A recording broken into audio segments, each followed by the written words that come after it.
অহংকার। আমাদের প্রধানমন্ত্রী তারেক রহমানকে আমরা বলতে চাই, আপনি প্রয়োজনে নোয়াখালীতে একটা সেল গঠন করে আবার নতুন করে নোয়াখালী জেলা ছাত্রদল ঘোষণা করেন। আমরা তাগিদের পক্ষে আছি। যদি এই কমিটি বিলুপ্ত না করেন, আমরা এই শহর অচল করে দেব। পরিশেষে একটা কথা বলতে চাই, আপনারা আমাদের আজকে সদর উপজেলা নোয়াখালী জেলা ছাত্রদল এবং বিভিন্ন ইউনিটের ছাত্রদলের যারা নেতাকর্মী এখানে এসেছেন, আমার প্রান্তীয় সংগঠন বাংলাদেশ জাতীয়তাবাদী ছাত্র দলের পক্ষ থেকে আপনাদের প্রতি কৃতজ্ঞতা। আমরা আগামীতে আরো কঠোর কর্মসূচি দিব। আমরা গণতান্ত্রিক দল হিসেবে আমরা সুন্দরভাবে আমাদের নেতাকর্মীরা প্রতিবাদ জানিয়ে যাচ্ছে, আমরা সাধুবাদ জানাই। আমাদেরকে উচ্ছৃঙ্খল হওয়ার জন্য বাধ্য করবেন না। আমরা উচ্ছৃঙ্খল হলে এই শহরে কি হবে আপনারা ভালো করে জানেন। এই কমিটি দ্রুত বাতিল করার নতুন কমিটি দেওয়ার জন্য আমরা আকুল আবেদন জানাচ্ছি।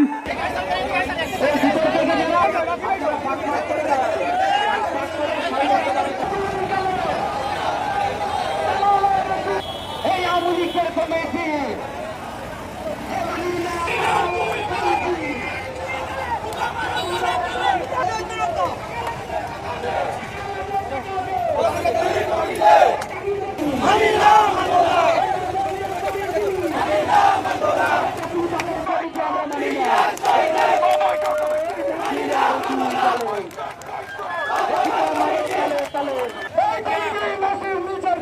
বাহিনী এবং নিজের বিরুদ্ধে আমরা লড়াই করেছি।